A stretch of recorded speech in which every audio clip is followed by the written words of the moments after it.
Shqipëria dhe Kosova finalizojnë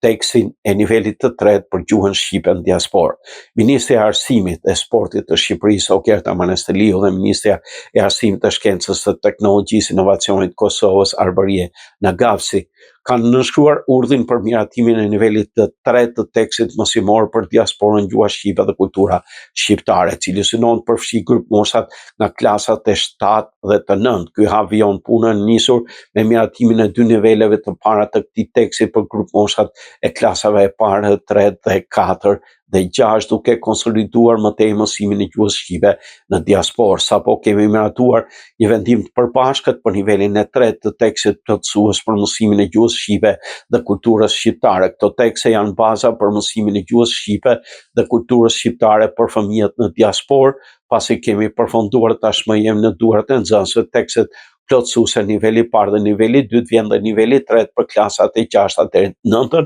duke mbyllur kështu ciklin e arsimit fillor me abetaren dhe më tej me të arsimit të mesëm të ulët deri në klasën e 9.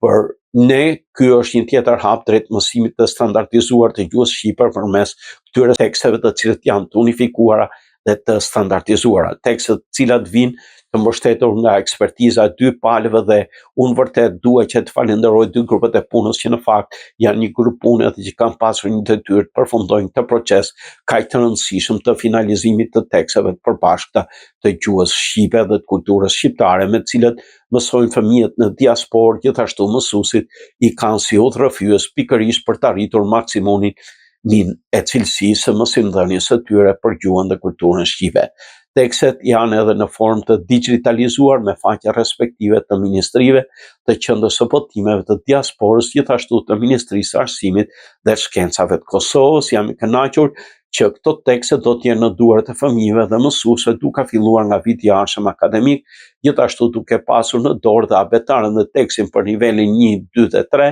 që sapo firmosën së bashku, tha Ministri i Arsimit dhe Sportit Ogerta Manastiliu. Ministri i Arsimit, Shkencës, Teknologjisë dhe Inovacionit, Arbarie Nagavsi, e cilësoi bashkëpunimin midis 2 ministrive vitet të fundit të jashtëzakonshëm. Gjatë këtyre 4 viteve të fundit, bashkëpunimi në fushën e arsimit me Ministrinë së Arsimit dhe Sportit me Ministrin Manastiliu ka qenë i jashtëzakonshëm, tash kemi rezultate në këtë drejtim.